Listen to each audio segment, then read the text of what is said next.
We live in a world that constantly pulls us outward notifications, comparisons, judgments, likes, distractions. But the most powerful transformation doesn't come from chasing the world. It comes from turning inward, from focusing radically, consistently on self. This isn't about selfishness. It's about alignment. You were born with a nervous system designed not only to survive, but to evolve. And that evolution begins the moment you stop outsourcing your worth and start cultivating your inner world. The brain rewires based on attention. What you focus on becomes your reality, times your reality. So when you shift your focus from what others think of you to what you are becoming, your biology listens, your neural circuits sharpen, your hormones stabilize, your immune system strengthens. This is not philosophy. This is physiology. And it's sacred. The greatest breakthroughs, creatively, emotionally, physically, don't happen when you are consumed by noise. They happen when you create space, when you breathe intentionally, when you sleep deliberately, when you expose your eyes to the morning sun and sit with your thoughts without judgment. Be on the way. That is where power is cultivated, not in the applause, but in the silence. Focusing on yourself means becoming a scientist of your own mind. It means paying attention to the quality of your thoughts, your posture, your habits, your inputs. It means choosing discipline over distraction, purpose over performance, process over praise. Every choice you make in that direction activates circuits of resilience, of courage, of long-term fulfillment. You will be misunderstood. You will be questioned. And that is proof you are on the right path. Yes, the nervous system thrives under challenge, but only when that challenge is aligned with your values. So be ruthless with your attention. Protect it like sacred ground, because it is. Every day you focus on yourself is a vote for your future self. Every breath you take with presence, every hour you carve out for solitude, every moment you choose integrity over approval, you are changing your brain, your body, and your spirit. You don't need permission to rise. You need intention on the willingness to stay the course, to grow slowly, to fail consciously, to regenerate with wisdom. Focusing on yourself is not the absence of love for others. It is the foundation of it. You can only pour out what you first cultivate within. So fill your vessel, study your inner terrain. And when you do, the world will not just see your glow.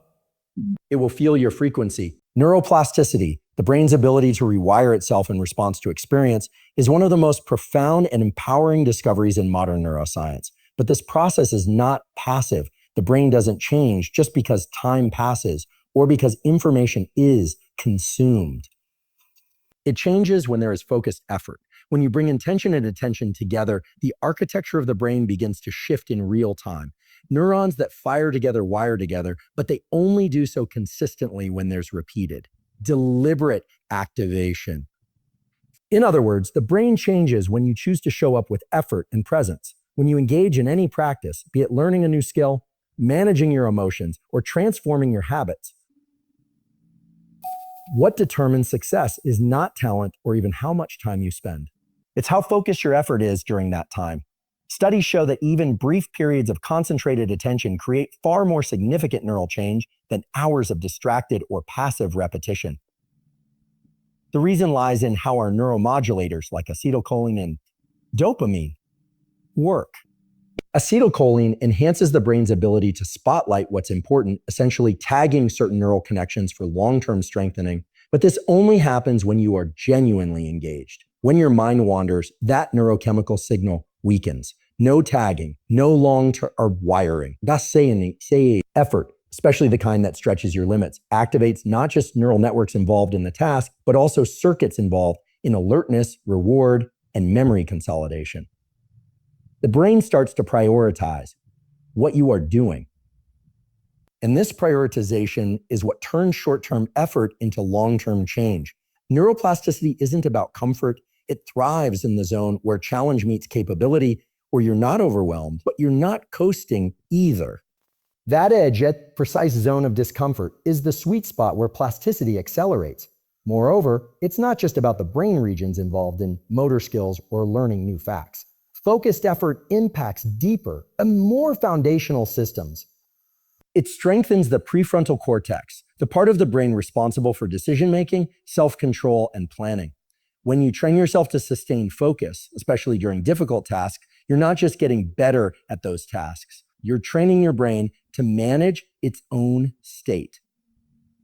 You're building the capacity to direct your own life rather than be directed by impulse, emotion, or external pressure. This is where the link between focused effort and transformation becomes spiritual. Spirit. When you commit to being fully present with your own growth, you're aligning your biology with your purpose. You're using the gift of consciousness to reprogram your own machinery. And that is an act of sacred responsibility. You are no longer simply reacting to the environment. You are choosing who you become. Even something as subtle as redirecting your attention when it drifts builds plasticity. Each moment you catch your mind wandering and bring it back to your breath, your reading, your movement, you are reinforcing the circuits of focus. These repetitions matter. They're not insignificant. They're foundational. The brain is constantly rewiring, and it listens to what you practice, not what you wish for, not what you say, but what you repeatedly do with effort and clarity.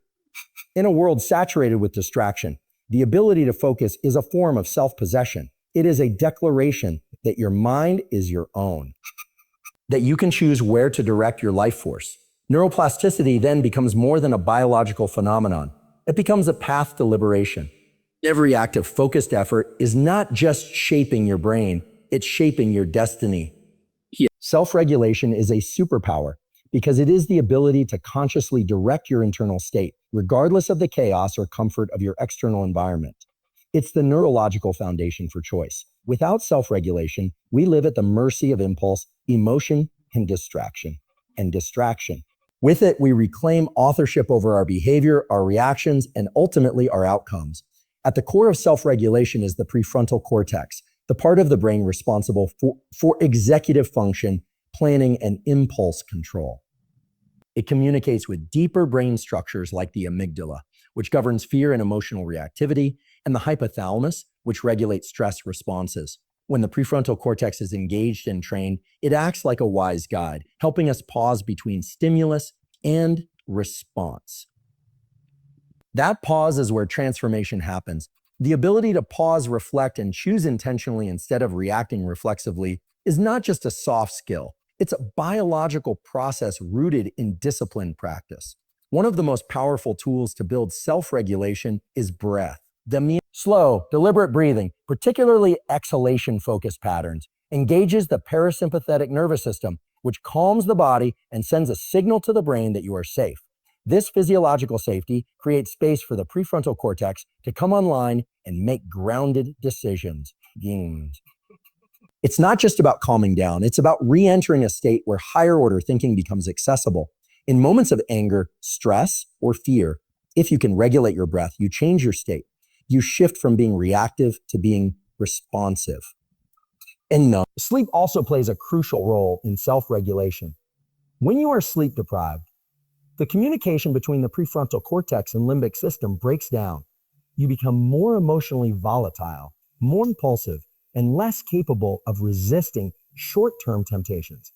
Proper sleep hygiene, consistent circadian rhythms, and morning light exposure are all biological rituals that enhance your ability to regulate. They aren't luxuries. They are foundational to mastering your inner world. Another cornerstone of self-regulation is the ability to manage attention. Where you place your attention determines your experience. And in today's environment, attention is constantly being hijacked by stimuli engineered to trigger dopamine release. Each time you get pulled into a loop of distraction, you weaken the neural circuits involved in sustained focus. But every time you resist that pull and stay with what matters, your breath, your work, your intention, you strengthen those circuits. Attention is like a muscle. The more you train it, the more capable you become of directing it, even under pressure. That's the essence of self-regulation, to stay rooted in what matters when everything else is pulling you away. Nutrition, too, influences your ability to self-regulate. Blood sugar crashes, dehydration, and inflammatory foods can impair cognitive function and lead to mood swings or irritability. A stable internal environment supported by mindful eating creates the metabolic conditions for your brain to function optimally. You're not just feeding your body, you're feeding your capacity for discipline, clarity, and peace. Perhaps the most overlooked element of self-regulation is how we relate to our inner dialogue. The words you say to yourself become chemical signals in the body. If your internal voice is constantly critical, catastrophic, or impatient, your nervous system registers it as a threat. or self-compassion and truthful but supportive self-talk don't just make you feel better emotionally, they shift your neurochemical state toward balance. They reduce cortisol, increase dopamine, and restore coherence between brain and body. Speaking to yourself with clarity, responsibility, and kindness is a form of neurobiological regulation. Self-regulation is not about suppressing emotion or denying difficulty. It's about creating space within yourself to choose the response that aligns with your highest values, not your lowest instincts. It's a form of power that doesn't require control over the outside world, only mastery of your internal one. And when you build that consistently day by day, you become someone who cannot be easily shaken, someone anchored, focused, and free. Internal focus builds clarity and resilience because it draws your attention away from the uncontrollable noise of the external world and roots it firmly in what is real, present, and within your influence. It is the disciplined act of observing your own thoughts, emotional patterns, and bodily states with precision, curiosity, and honesty. When you begin to turn inward, you are no longer being pulled in 100 different directions by distractions or comparisons. Instead, you become anchored to a deeper source of awareness, one that offers stability and direction even when everything outside of you feels uncertain. When your attention is outwardly scattered, your brain is in a constant state of reactivity. It's always searching, always comparing, always adjusting itself to feedback from others. This drains your cognitive resources and leaves you feeling fragmented. But when you bring your focus inward, your mental systems begin to organize. Neural networks involved in self-awareness and metacognition start to activate. You become the observer rather than the reactor. This shift in perspective alone reduces stress and strengthens your ability to tolerate discomfort. Because clarity isn't just about knowing what to do, it's about removing what's irrelevant, what's not yours to carry, and seeing what remains. Clarity emerges when you slow down enough to listen. The body is always speaking. The breath is always telling you the truth about your state. The tension in your shoulders, the way your stomach tightens, the way your jaw clenches, these are all signals. And when you practice internal focus, you begin to interpret those signals not as problems, but as information. You begin to make decisions not based on fear or pressure, but based on alignment with what you genuinely need and value. This is how internal focus gives birth to wisdom. You don't need more opinions. You need a deeper relationship with your own nervous system. Resilience, too, is a direct result of this inner orientation. When difficulty arises, the person who has cultivated internal focus doesn't collapse. They don't immediately look for someone to blame or a way to escape. Instead, they observe, they breathe, they stay present with the discomfort, allowing their nervous system to regulate instead of spiral. This ability to remain grounded in the face of adversity is not genetic. It is trained, and it is trained through the daily discipline of tuning in. Every time you bring awareness to your thoughts without judgment, every time you choose to stay with a difficult emotion instead of avoiding it, you're strengthening your capacity to withstand future storms. Moreover, internal focus allows you to become less reactive to external validation or criticism. When your worth is built on external approval, your emotional state rises and falls with every opinion or outcome. When you've spent time cultivating internal coherence, when you know what you believe, what you value, and what you're working toward, you become steadier. You are less shaken by other people's chaos because you built a foundation inside yourself that is rooted in purpose. That steadiness is the essence of resilience. To bend but not break, to feel but not fall apart. Internal focus also fosters creativity and intuition.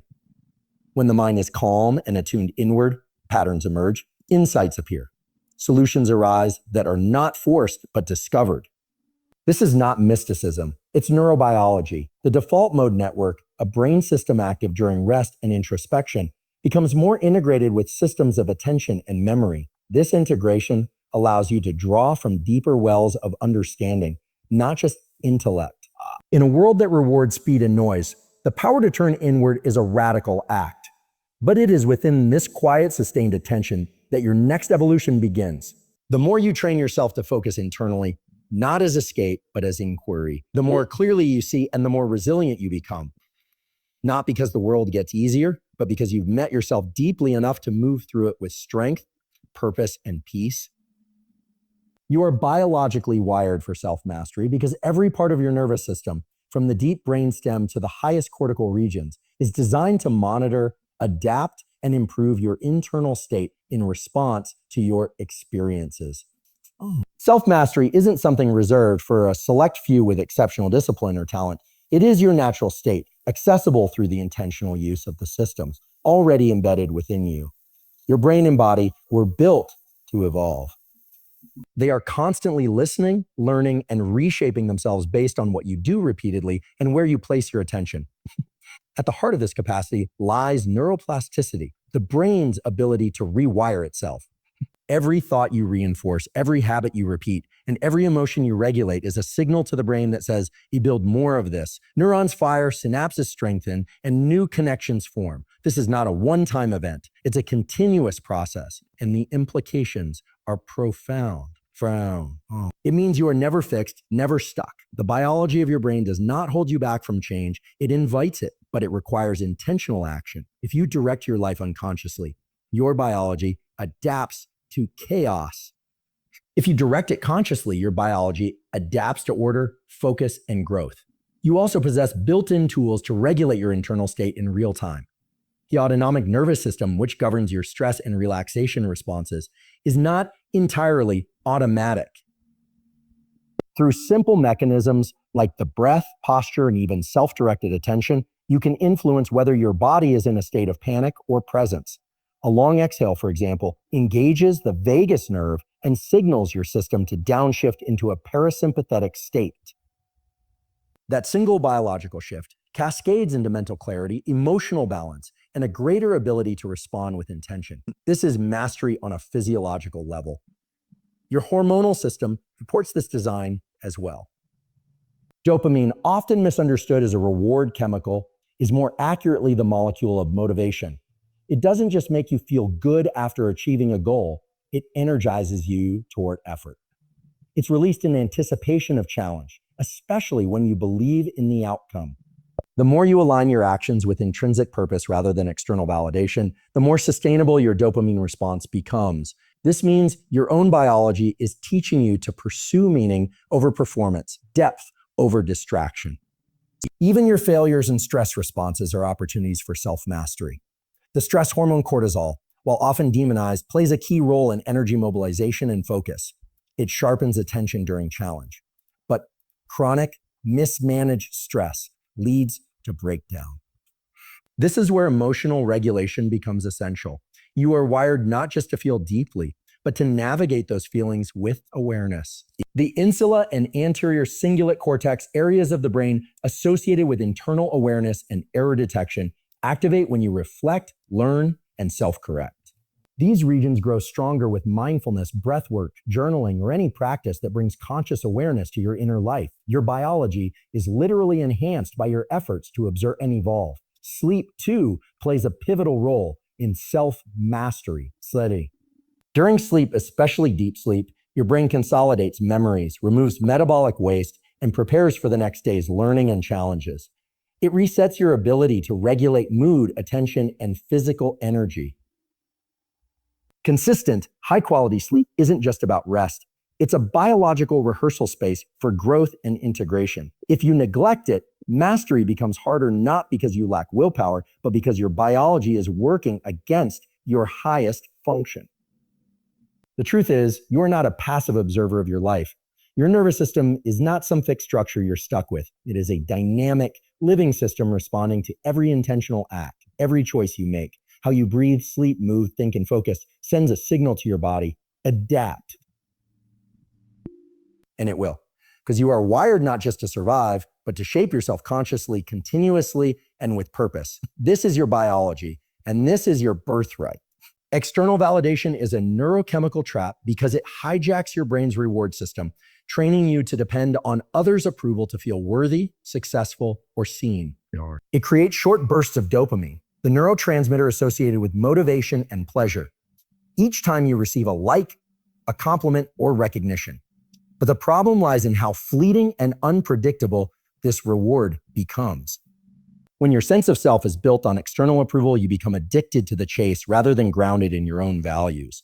Your nervous system learns to associate worth with reaction, not with genuine effort or inner alignment. It's about anticipation of reward. It drives you to pursue goals, take action, and strive toward outcomes. When that reward is tied to something outside of your control, what someone thinks, how many people notice, whether you're applauded or affirmed, your motivation becomes unstable. The brain begins to favor immediate validation over long-term purpose. That's why social media, praise and performance metrics can feel intoxicating. They're engineered to trigger dopamine spikes. But like any spike, it's followed by a crash. And in that crash, doubt creeps in. Anxiety rises. You begin to question your path, not because it's wrong, but because no one clapped loudly enough. The trap deepens because your brain begins to prioritize what is reinforced. For you, if external validation becomes your primary source of reward, your brain rewires itself around performance instead of presence, comparison instead of creativity. You start tailoring your actions not to what is true, but to what is popular. Yin, your nervous system through repetition learns that safety and success come from being liked, not from being real. This slowly erodes authenticity. You begin to self-censor, dilute your voice, and abandon your intuition, not because you're weak, but because your biology is simply respond-y to the inputs it's been given. The damage is not just emotional, it's structural. Over time, an over-reliance on external validation weakens the connection between the prefrontal cortex and deeper brain regions, like the amygdala and striatum, which are responsible for emotional reactivity and reward. This can lead to heightened anxiety, obsessive thinking, and even depressive states when external approval is withdrawn. Your nervous system becomes more reactive, less stable, and less capable of self-regulation. It's not that you're broken, it's that your brain has been trained to chase something it can't sustain. But the most dangerous part of this trap is that it feels good at first. The dopamine rush reinforces the behavior, just like any addictive substance. And that makes it harder to stop. You keep checking your phone, replaying conversations, obsessing over feedback because your brain craves another hit. But with each hit, the baseline level of satisfaction drops. You need more to feel the same. This is the exact mechanism that drives addiction, not just to substances, but to attention, to applause, to validation. Breaking free from this trap requires intention. You have to retrain your reward system. That means learning to associate dopamine not with outcome, but with effort. When you begin to value the process itself, when you recognize that showing up consistently, even when no one is watching, is its own reward, you rewire your brain for intrinsic motivation. You stop asking, did they notice? And start asking, did I grow? This shift is subtle but profound. It restores autonomy. It brings your nervous system back into coherence. And as you make this shift, something powerful happens. Your sense of self becomes stable. You're no longer riding a roller coaster of praise and silence. You begin to feel anchored even when others don't understand you, because your reward now comes from living in alignment, not performance. And that's not just psychological freedom, it's biological liberation. Your brain works better, your emotions stabilize, your focus sharpens. And your life becomes a reflection of who you truly are, not just who you've been trained to be. Daily rituals direct neural alignment because your brain is constantly adapting to repetition. Every action you perform with consistency sends a message to your nervous system. This matters. Build around this. Your brain, through the mechanism of neuroplasticity, reshapes itself in response to what you do regularly. This means the quality, intention, and structure of your daily rituals literally carve pathways in your brain that determine how you think, feel, and respond to life. Rituals are not just routines, they are alignment tools that condition your biology toward a state of focus, balance, and purpose. When you repeat a behavior each day, especially when it's paired with focus and emotion, your brain begins to automate it. Neurons form stronger connections. Over time, these patterns become less effortful and more efficient. This is how habits form, but it's also how identity is constructed. If you wake up each morning and direct your attention inward through breath work, silence, or gratitude, you are teaching your nervous system to begin the day from a place of grounded awareness rather than reactivity. Over time, your default state becomes more regulated. You're no longer just responding to life, you're leading it. The timing and rhythm of these rituals are just as important as the actions themselves. Your brain thrives on predictability, especially in the early hours of the day when neurochemical systems are most sensitive. Cortisol, for example, peaks in the morning as part of your circadian rhythm. If you meet that rise with structured intention, a walk in natural light, movement, hydration, journaling, you align your biology with your values. You set the tone not just for how your day unfolds, but for how your brain wires itself in response to challenge, reward, and focus. Dopamine plays a critical role here. When you build rituals that are both consistent and meaningful, your brain begins to associate effort with internal reward. You don't just feel good because something worked, you feel good because you showed up.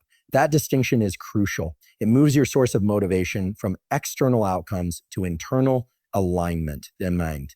And this, in turn, strengthens the prefrontal cortex, the part of your brain responsible for long-term planning, emotional regulation, and conscious choice. Your rituals are literally reinforcing the circuits that help you maintain direction when life gets chaotic. Even small rituals, if done with intention, can have massive neurological effects. A 2-minute pause to breathe deeply before entering a stressful environment. A moment of stillness before you open your phone. A habit of closing your day with reflection or prayer. These may seem insignificant, but your nervous system responds to repetition far more than it responds to duration. It listens to what you do consistently, not what you do occasionally. Importantly, rituals act as anchors. When the world feels unpredictable, your rituals create stability. They offer your nervous system something reliable to orient toward. This lowers baseline anxiety, improves focus, and increases resilience. You're not just reacting to the chaos of the day, you're rooted in practices that remind you who you are and what you're about. That sense of grounded identity is a powerful tool for neural coherence. Your brain functions best when your actions, emotions, and values are in alignment. Rituals are the bridge that connects those layers.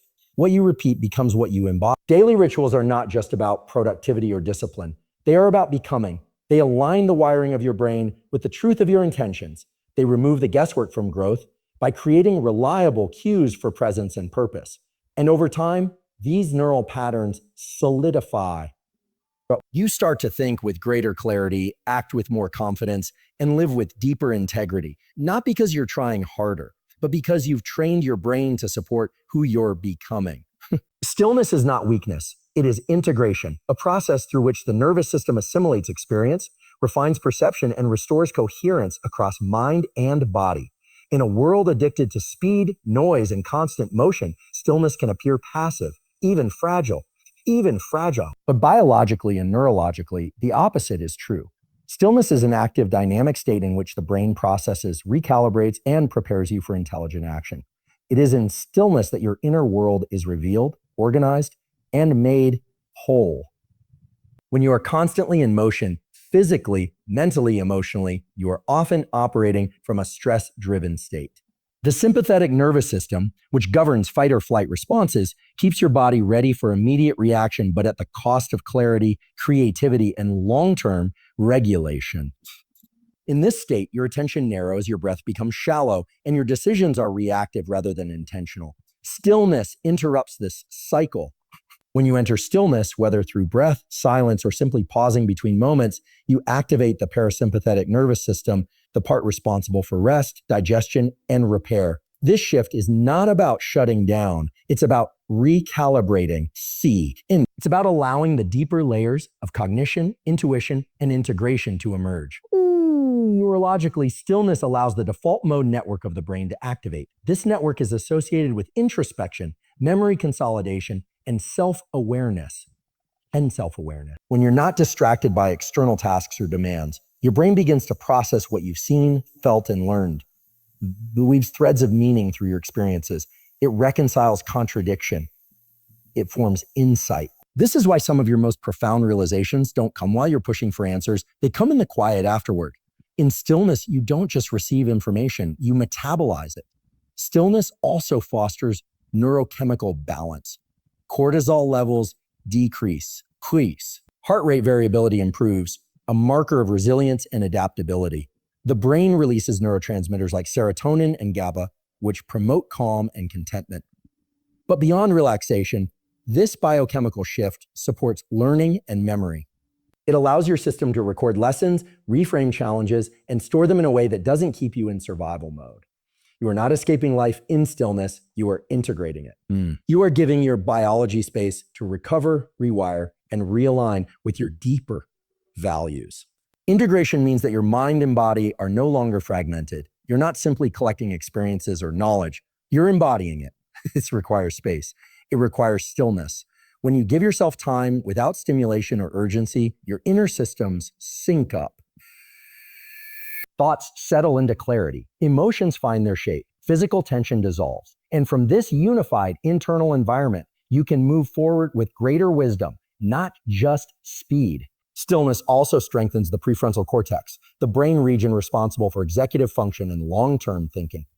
In stillness, you're not reacting to the immediate. You're reconnecting to what matters most. You begin to see beyond surface emotion and temporary discomfort. You reconnect with your intentions, your principles, and your direction. And that makes your action, when it comes, more efficient, more impactful, and more aligned. There is a sacred intelligence that emerges when you stop running from the moment and sit with it fully. Stillness is not about doing nothing. It is about listening to everything. It is in the silence that your nervous system speaks clearly. It is in the pause that your brain integrates all that has come before, it prepares for what is next. To cultivate stillness is not to withdraw from life. It is to step into it more completely, not with noise, but with presence, not with force, but with awareness.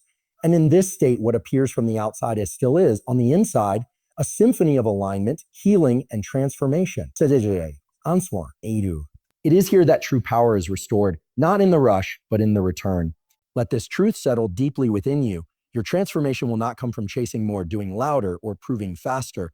It will come when you learn to meet yourself in stillness, fully present, without masks, without noise. In that space, your mind reorganizes, your body heals, and your spirit remembers. Stillness is not the absence of motion.